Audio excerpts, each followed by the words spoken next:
you forgotten what happened to our grandfather? The Mad King invited him to King's Landing and roasted him alive.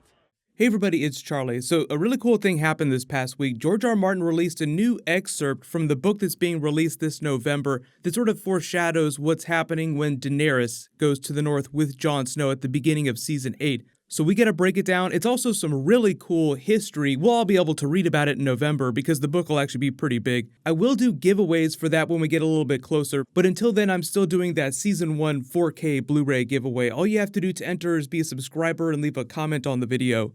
So Daenerys and Jon are sailing to White Harbor on the sex boat, then they're going to make their way to Winterfell. Obviously it's going to take a while, fast travel within the Game of Thrones TV universe condenses a lot of that. The book excerpt provides a much more detailed explanation of what actually happens when she's traveling around the north, but it also gives you a POV perspective for her character.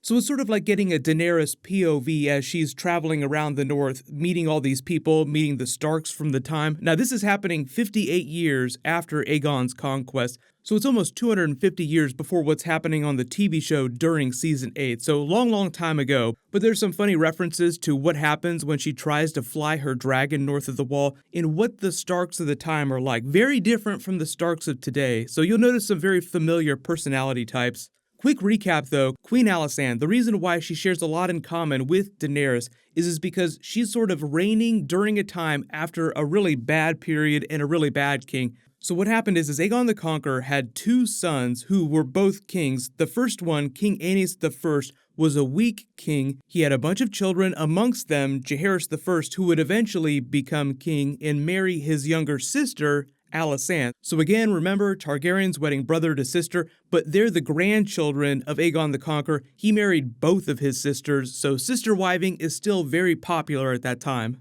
Aenys I was a weak king. His brother was Maegor, who would eventually become Maegor the Cruel, the person who built the dragon pit after blowing up the old Great Sept of King's Landing. I think when we were getting season 7 episodes, I did a video on the origin of the dragon pit. It's really interesting. Maegor the Cruel dies with no heirs. Remember, we're talking about Cersei being like Maegor the Cruel, so it's implied that she's going to die with no heirs. What happens is because Aenys I, his brother, even though he died, had many children, the line of succession passes back to his side of the family. Jaehaerys ascends the throne, his wife Alysanne becomes queen. She has a dragon named Silverwing.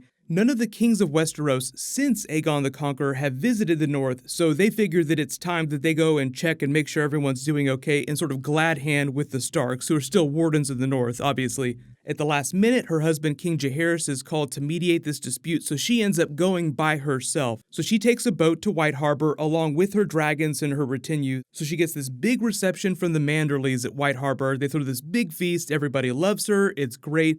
Then she gets really worried when it comes time to take her dragon and go to Winterfell, because the Lord of Winterfell at the time was Lord Alaric Stark, and he sounds, based on the way that George R. R. Martin describes him, as being exactly like Tywin Lannister. So it's funny to see this personality type show up, especially amongst the Starks, who you traditionally think of as very good people.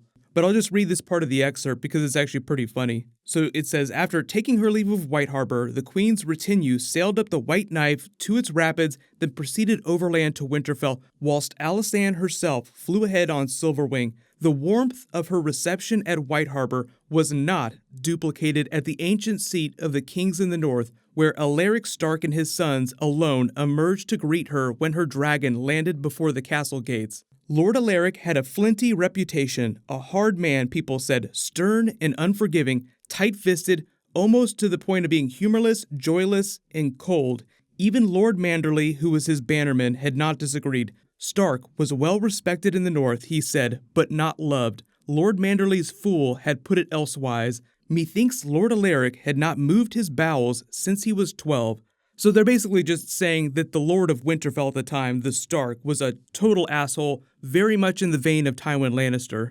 But then when she lands her dragon Silverwing right in front of Winterfell and they walk out to greet her, is this really funny reception. He won't allow her to bring the dragon within the walls of Winterfell. He says, I've not seen Harrenhal, but I know what happened there. He makes a slight about the king not coming with her and then says they best hurry up if they're going to get here because we can't feed 1,000 men and winter is coming. Remember, you can't really have a scene with Starks where someone doesn't reference winter is coming. But what happens is that while she's staying there at Winterfell, eventually her stubborn charm sort of wins over Lord Alaric. She visits the Godwood, she travels all over the castle, she meets Lord Alaric's children. He has 2 sons and 1 daughter. Eventually, she wins them all over. Even Lord Alaric goes to meet her dragon warily, but you imagine that because he doesn't have any Targaryen blood in him, it's not like when Jon Snow was meeting Drogon or anything like that. She takes her leave, flies on Silverwing's back up to Castle Black to meet the Brothers of the Night's Watch, and eventually, because no one really has a lot of information about what's going on north of the wall at the time, she tries to fly the dragon over the wall and it refuses her 3 times. Every time she says that she tries to veer towards the wall, it veers away. She lands it and the Brothers of the Night's Watch are really confused, like, what are you doing? Why is your dragon acting all weird? She has to make a joke so that they won't think that anything's wrong, but she's deeply, deeply troubled. So it's a way of sort of foreshadowing what's happening later with the White Walkers during present day. The dragon itself, fire made flesh, this magical creature, can sense something really terrible is north of the wall. So it's a weird way of getting inside their heads. Like, you never get a dragon POV chapter. You just sort of get a sense for what they're thinking based on how Daenerys is interacting with them on screen. Alysanne is writing to her husband, King Jaehaerys, talking about how she's really worried about what's going on up there. She says, "Never before has Silverwing refused to take me where I wish to go.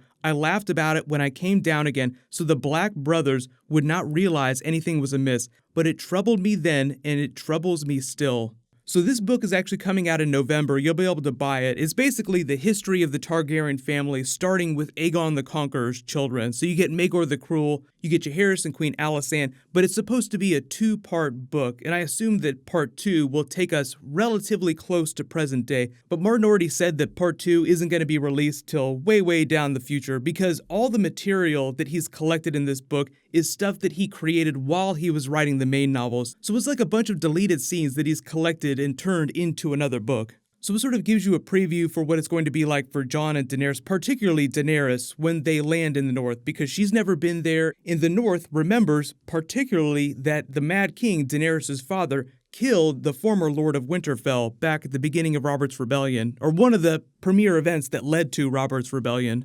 So you have to imagine that Daenerys is going to have to spend some time winning over the Starks, particularly Sansa and Arya. Although Arya will probably be quicker to accept her just because Jon is so readily accepting of her, and she takes her cues from Jon. So if Jon vouches for someone, Arya would probably take them at their word. But you have to imagine that because she's a stone cold killer now, she might have a little bit of fun with Daenerys. Like, oh wow, you look kind of dangerous for being so small. What'll happen is as we get closer to the year, they'll be dropping more teasers for Season 8, so of course I'll do videos for that stuff when it drops, but I'll also do some cool history videos when they drop the book in November for stuff that's relevant to what's happening in present day, or if there are any special requests. Game of Thrones history videos are always really fun to do, particularly when they reference stuff or are similar to events that are happening in present day. Leave all your requests for Game of Thrones videos in the comments below. Congratulations, Julia Brooks. You're the giveaway winner from my last big video. Please email me on the About page of my channel so I can get your details.